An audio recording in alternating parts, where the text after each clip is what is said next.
Hello, my name is Dr. PREM BHUJEL.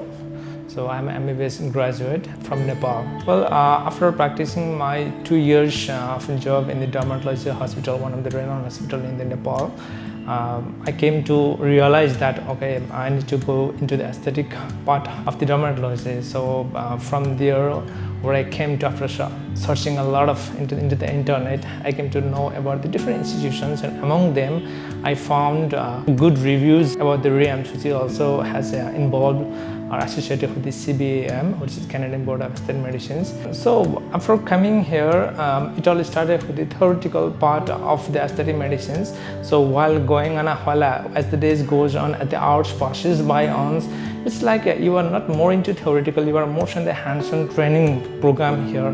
So I'm glad that I came here and I joined this Riams.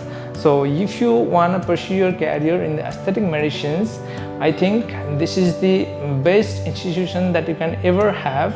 And for me, like after coming here and after seeing all these things, if you are really interested, then this is the right place where you need to be. Thank you, Riams.